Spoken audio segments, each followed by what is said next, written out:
Japan invaded Korea. It was a time that the Koreans described as an extremely horrible time. They said that the way that the Japanese treated them was worse than any other invading force before. The way they treated their women and children were too gruesome to put into words. And one of the first things that they tried to do there was to shut down the churches. If they've done some history work, they realize that people have been trying to do this since the Roman times and haven't really got very far with it, but nevertheless they tried. So they first started to try and intimidate the pastors and ended up telling them, you cannot go. If you go, there's going to be this and this and this and this consequences. And they found that the pastors still kept going. They still kept going and preach. And then they started to intimidate the people and say, if you go to church, then we're going to have these consequences and so forth. But they found that people were still going. So then they barricaded the churches. They closed the churches. Do you think that destroyed the Christians? They just continued meeting, but they continued meeting underground. But there was one Protestant pastor who kept missing the fellowship in the church building, and he insisted that they be allowed to worship at church. So he went to the local Japanese, the leader in his town, and said, can we go to church this weekend? He said no. Next week he went again and said, can we go to church this weekend? And he said no. Next week he went back and said, can we go to church this weekend? And he said no. And this continued again and again and again and again until one weekend the commander in that area said, all right, I've had enough of this. I'll let you go, but just once. So you can go and worship in the church this weekend, and that's it.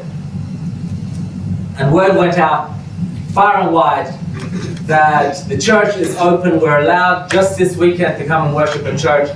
And people came from great distances in order to be able to fellowship together. And as they sang, the church echoed their songs, and one of the songs that they were singing is the song that we sang at the beginning, Nearer, My God, to Thee. And as they were getting to the verse that says that even in my trials, or something to that effect, I'll be nearer, my God, to Thee, some of the people at the back noticed that the doors were getting barricaded. And soon enough, the smell of gasoline was noticed. And as the flames started burning, they asked the pastor, what shall we do? He said, keep. So they kept singing. And as they were singing, at the cross, as they were getting to the last verse of At the Cross, the roof gave way and everyone had it. The locals didn't know what to do with this. The local Christians didn't know how can they handle this. Some of them were able to, by God's grace, find a way to forgive, but the rest of them were saying, no, this is unforgivable.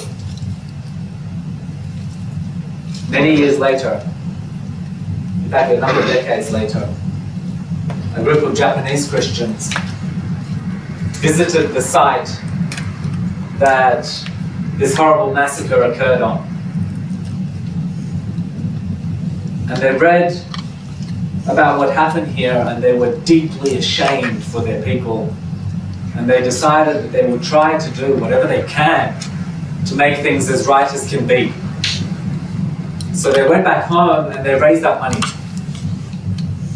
And they came back and they built a church on the same spot that this massacre occurred. And at the grand opening, again, the church was packed. But this time, it was packed with Koreans and Japanese singing together. They decided to end the ceremony by singing "Nearer My God to Thee" and at the cross. And as these songs were sung, many tears were shed, and many people were able to let go of the bitterness that they had been holding on to for so long. But still others were not.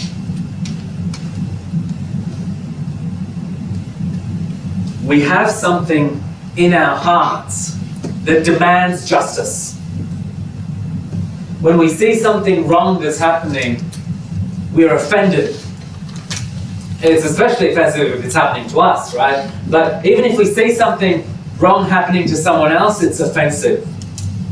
And the reason is because this is a part of His character that God has put into our hearts. We read in Isaiah chapter 30, verse 18, "Yet the Lord longs to be gracious to you, therefore He will rise up to show you compassion, for the Lord is a God of justice." God is someone who loves justice.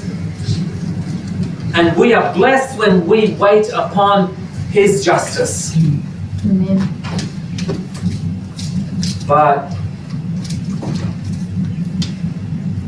we also sometimes seek a type of justice, a human kind of justice, that's not always in alignment with God's justice.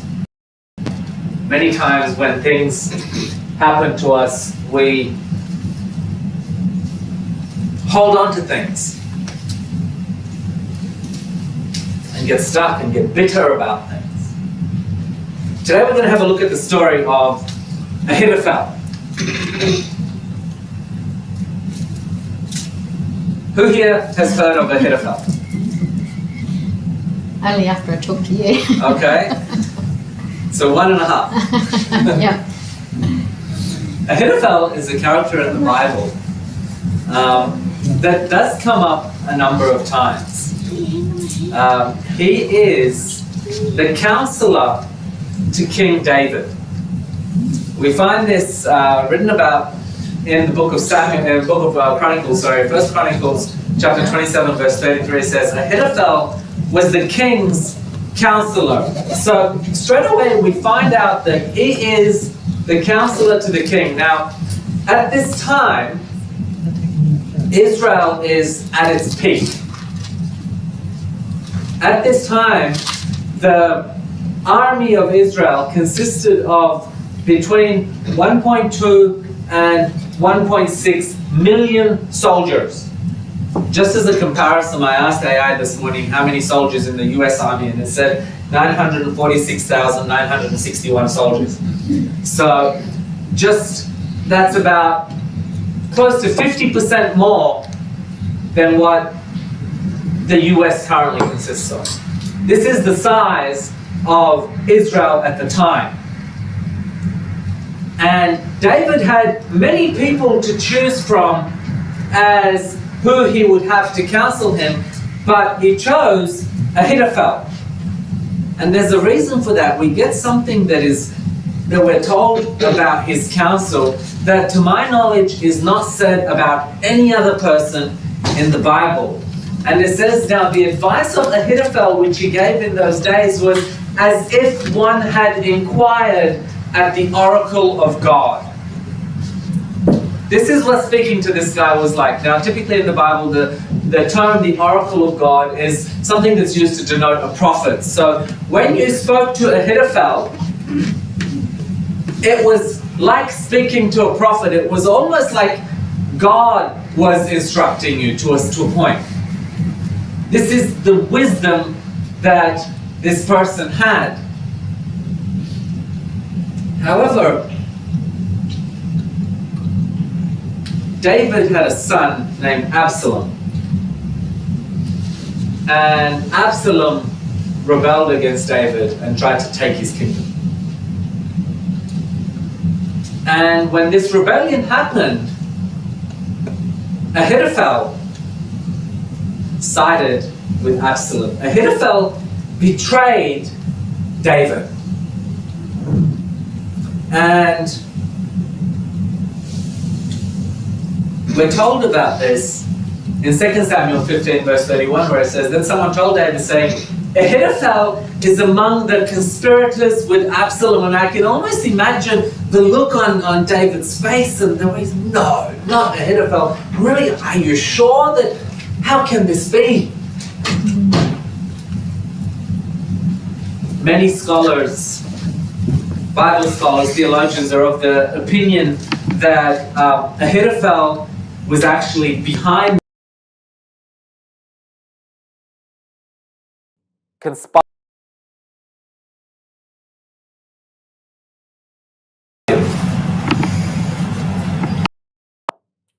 We find a verse in Psalms that, again, many theologians believe that it's written about Ahithophel, and it says, if an enemy was insulting me, I could endure it. If a foe was rising against me, I could hide. But it is you, a man like myself, my companion, my close friend, with whom once I enjoyed sweet fellowship at the house of God as we talked about amongst the worshippers.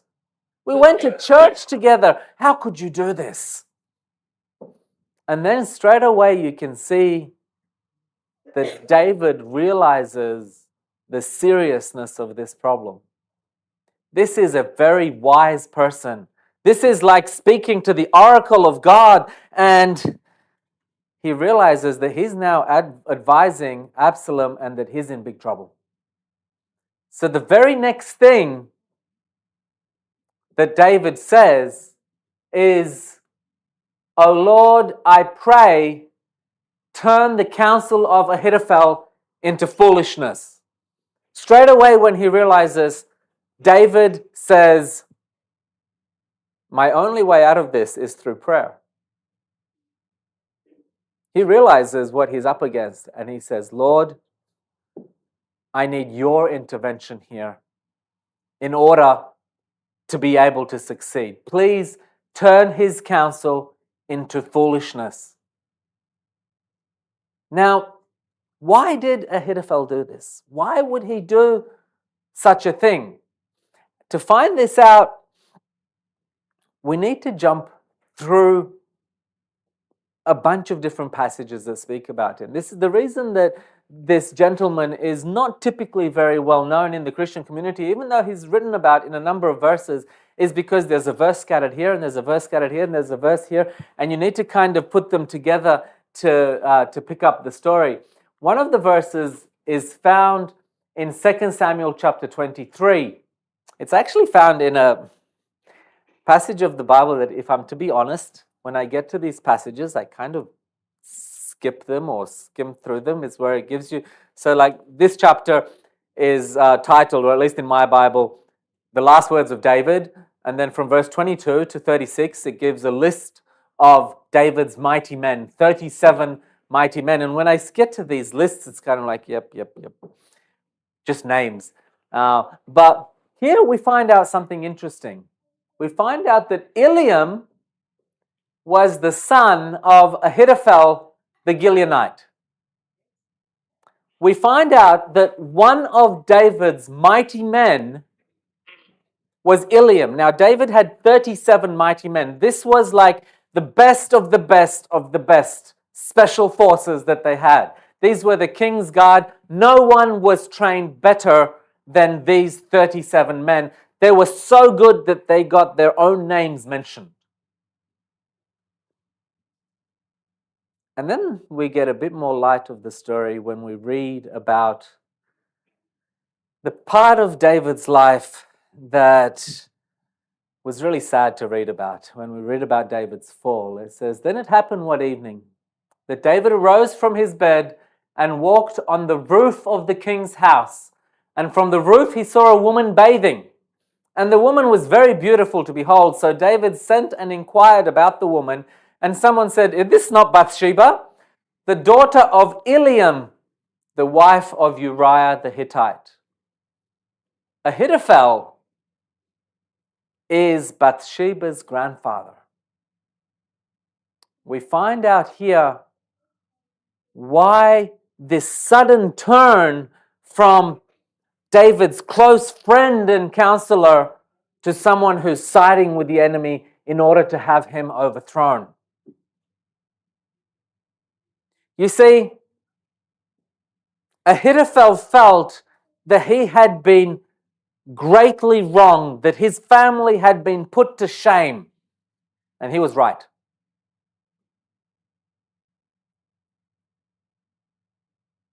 And he wanted justice.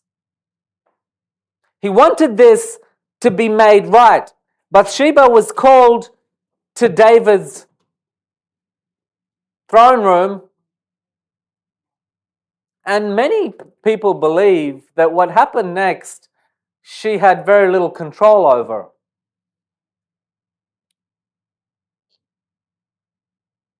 So Ahithophel feels that what you've done is not forgivable. But to make things worse, the prophet Nathan comes along and he tells David that you will not die for this sin, but your son will. Now I want you to see this from Ahithophel's perspective. From his perspective, his granddaughter was most likely raped. And then her husband was murdered to cover this up. And then the person who did this is going to get off without being punished. Actually, no, he's going to be punished. And the punishment is that your great-grandson is going to die. And he felt that God's sense of justice was not right.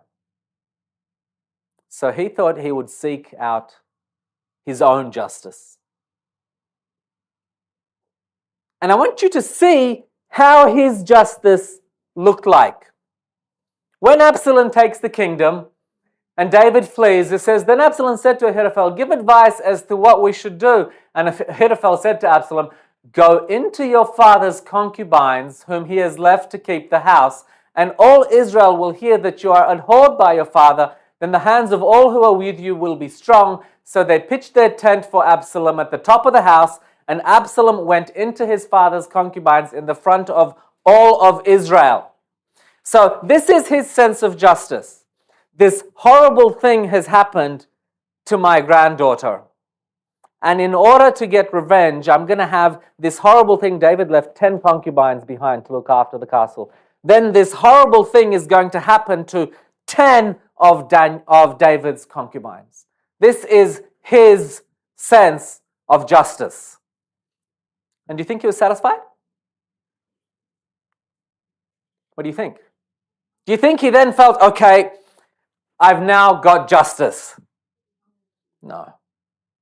You see, when we allow our sense of justice to override God's sense of justice, when we allow ourselves to become bitter, when we allow ourselves to fester over the things that have wronged us, then nothing can really make us fulfilled that justice has been done.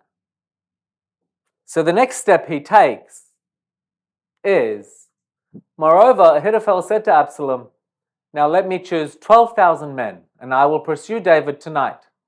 I will come upon him while he is weary and weak, and make him afraid, and all the people who are with him will flee, and I will strike only the king. Then I will bring back all the people to you. When we return, all except the man whom you seek, all the people will be at peace.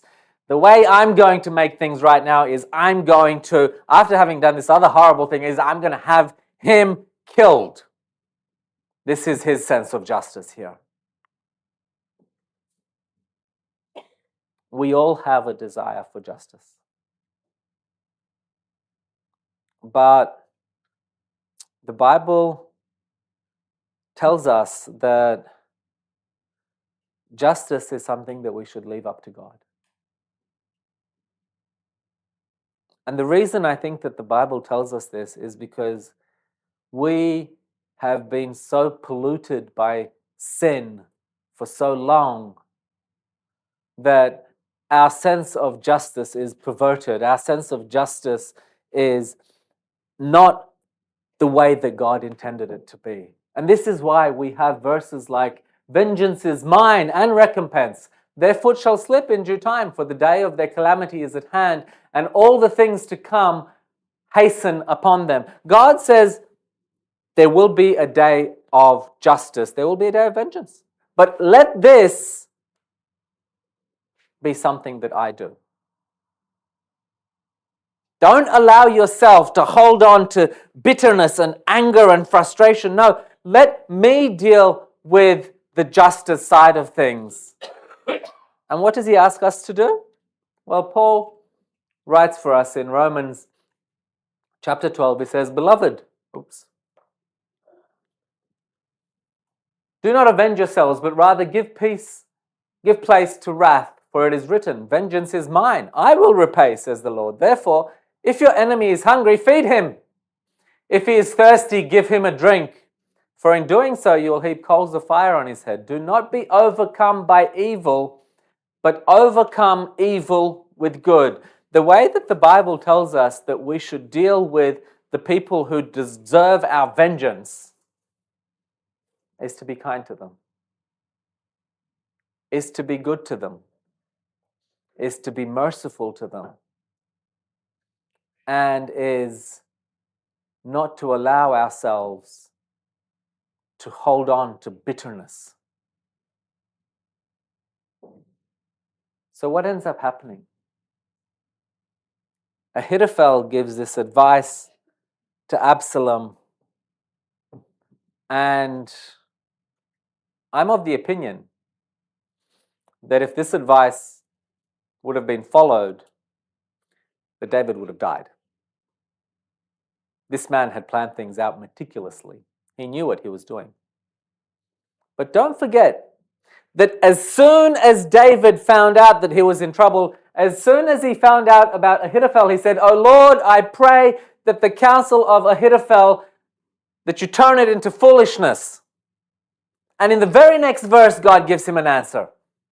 The next verse tells us, "Now it happened when David had come to the top of the mountain where he worshipped God, there was Hushai the Archite coming to meet him with his robe torn and dust on his head." Straight away, he sends this prayer and God says, "Here is your answer."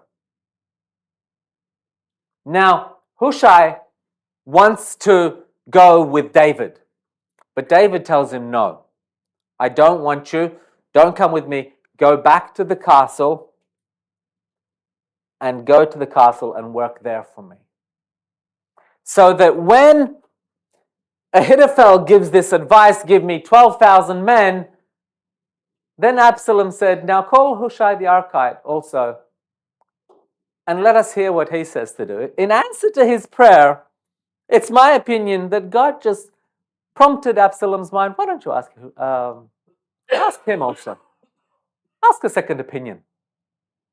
And this is what the second opinion is. It says, "And when Hushai came to Absalom, Absalom spoke to him saying, 'Ahithophel has spoken in this manner. Shall we do as he says? If not, speak up.' So Hushai said to Absalom, 'The advice that Ahithophel has given is not good at this time.'" And then he proceeds to tell him, when you corner someone that's in trouble and that they're desperate, they can do erratic things. Don't do that. Why don't you wait, build up your forces? And then he's basically trying to do whatever he can to buy David a bit of time. And his advice is followed. when we follow the path of seeking our own justice, it can be a dark path. When we allow ourselves to fester and things that have happened to us, to just keep thinking about them again and again and again. This is what the enemy wants. The enemy wants you to be bitter about what this person did, about what this person did, about what this person did. And that's not to say and to dismiss anything. There may have been people that have done horrible things. But the enemy wants you to be bitter about them. God says, no. Surrender that to me. Don't walk this dark path of seeking your own vengeance, because vengeance is mine. So what happens to Ahithophel?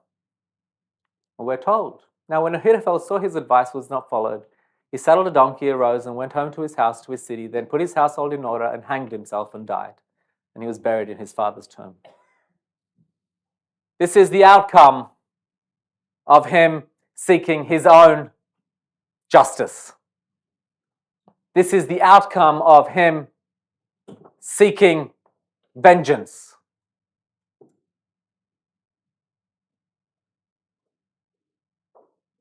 In Ephesians chapter 4, we're told, do not grieve the Holy Spirit, by whom you were sealed for the day of redemption.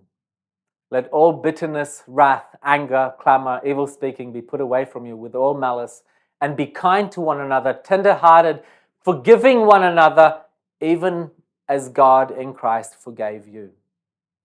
I want to ask you today, is there something that you're holding on to that may have happened in your past?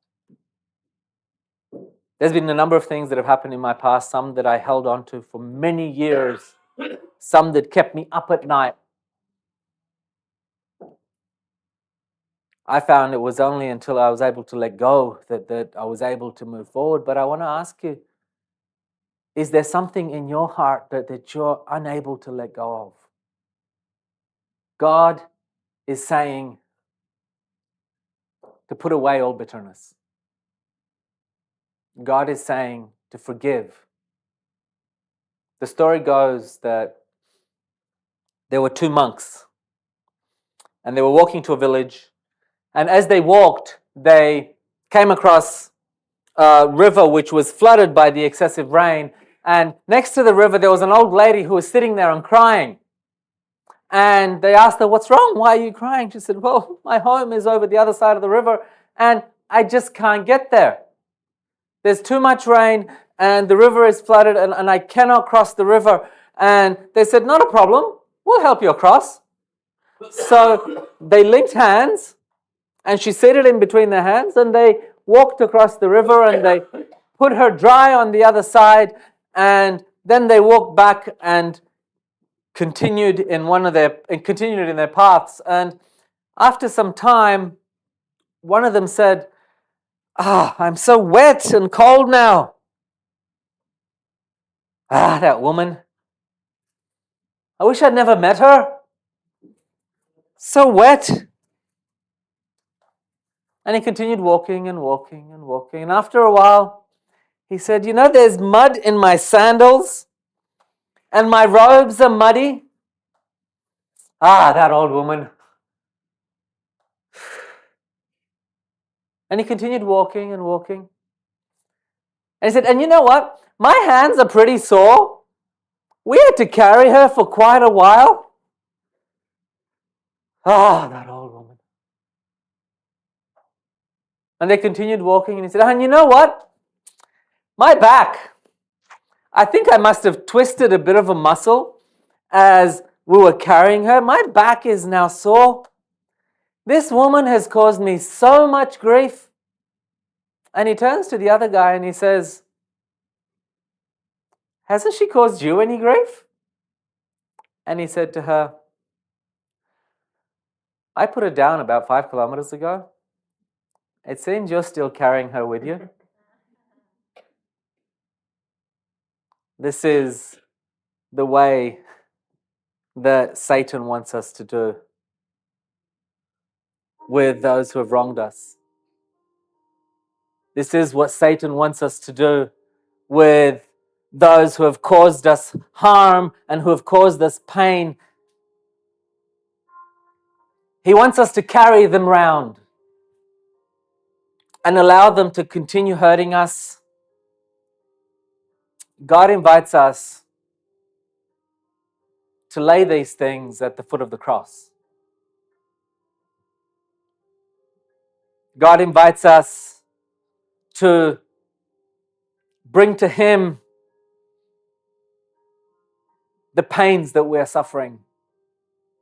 Tell Him about the harm that has been caused, and He will make things right one day.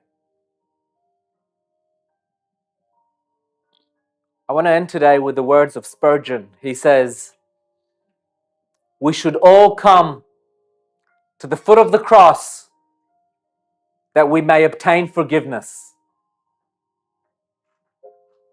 And we should all linger there